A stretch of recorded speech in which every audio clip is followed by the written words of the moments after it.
Hey everyone, welcome back to Political X. For more knowledge and updates on UK, European and US politics, make sure you subscribe to this channel. Can't be all doom and gloom on this channel, so here's some funny clips of Boris. Question on this. Do you, in retrospect, do you wish you'd answered that question slightly differently? Well, I think it would have been better if the whole subject had never come up. I know that, but that wasn't my question. Well, no, because what I was trying to say...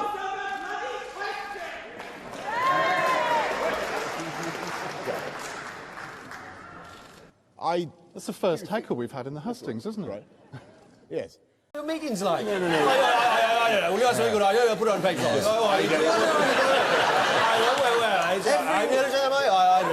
think you should do that. I don't know. I have a biscuit. Ching. Oh, yes, you'll do that. Yes, yeah. What time is it now? Shall I go home? Oh, I'm here. Oh, right.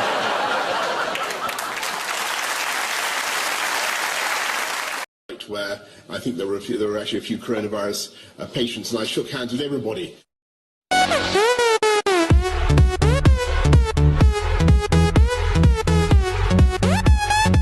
All of Boris's surface charm are some truly nasty elements. For one thing, he is a liar. As a young journalist, he was fired from his first job at the Times of London for completely making up a quote. In fact, his editor claimed Johnson was the single worst employee he's ever had and skipped many work days to hang out with his best friend, Jeffrey Epstein, which is terrible. It's not true. I just made that quote up.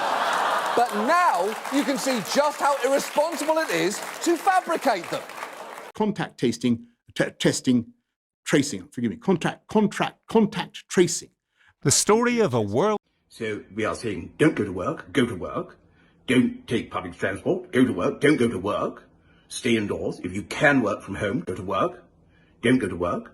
Go outside, don't go outside.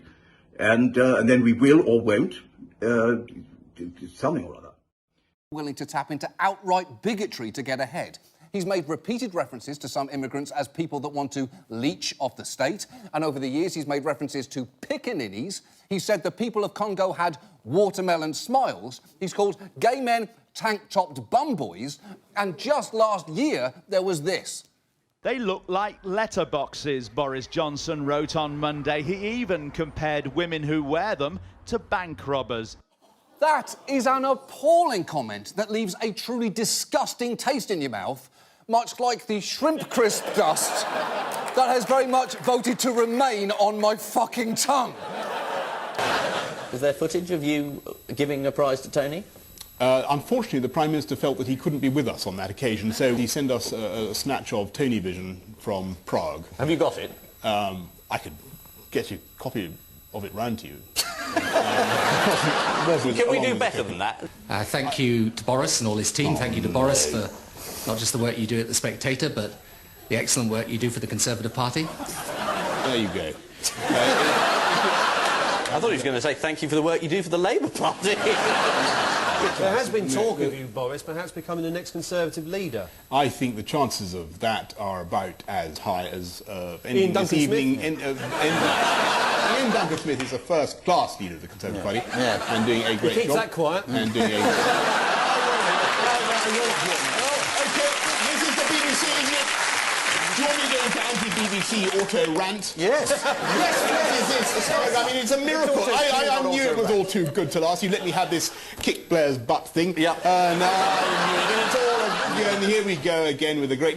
you've got a government in power that is getting away with absolute murder, mayhem all around London. A totally useless leader of the opposition who's letting him do it. Nonsense. You've got a very effective opposition which is being grotesquely let down by the media. They're laughing, Boris, they're laughing. They are, and they're agreeing, they're clapping. Yeah. They are. Because you have a BBC which relentlessly fails to put over the Conservative case just the by dint of such extreme manoeuvres as getting me to present this programme, that sort of thing. So do you think getting you to present is a deliberate anti-Tory move? Well, look, I only want you all to realise that if Tony Blair continues to think that he walks on water, he may soon find that he is in error, and you may find that there is another party that is ready and willing to take up the reins of government. The Liberals. Not the Liberals. Conservative Party, because everybody is terrified of the twit storm that will happen, and if you say something out of line. So actually, we had this huge discussion. In fact, you were party to it, part of it. You actually mentioned earlier on. Nobody on my team wanted me to come on because they never know what I'm going to say. But let's not gloss over that. Not one person on Boris's team thought this was a good idea, him coming on the show, and he came on anyway. Don't you admire?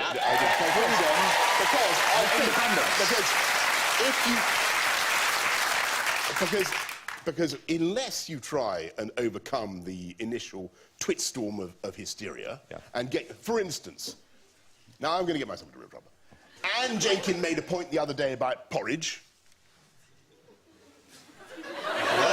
This was to do with poor people. She said it was cheaper to have porridge than to have cereal, or something like that.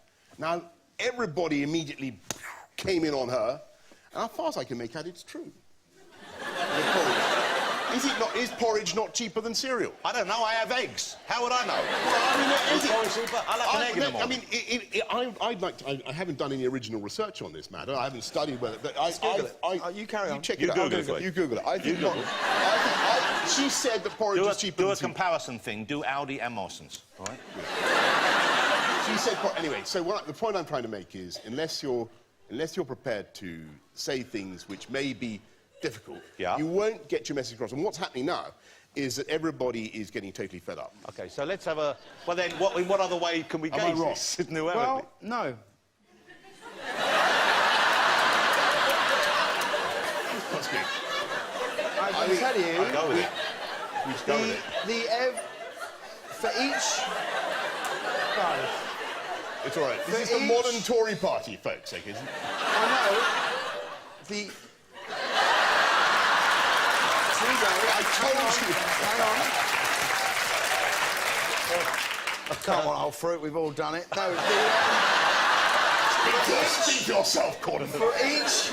I love that. Gordon, Johnson, Bullingdon, bugger, yeah. No, for each 100 grams of everyday essential porridge oats, the price is 7.5 pence. OK. Which is considerably cheaper than But I suspect the controversy wasn't based merely on the price point. I think it was more that it seemed dismissive and elitist that someone would say, if the poor did this instead of that, when it's a situation in which they have next to no actual experience. Yeah, that's an outrageous thing to say. That's the problem, Yes. I think. Okay. I hope you enjoyed my political observations this week.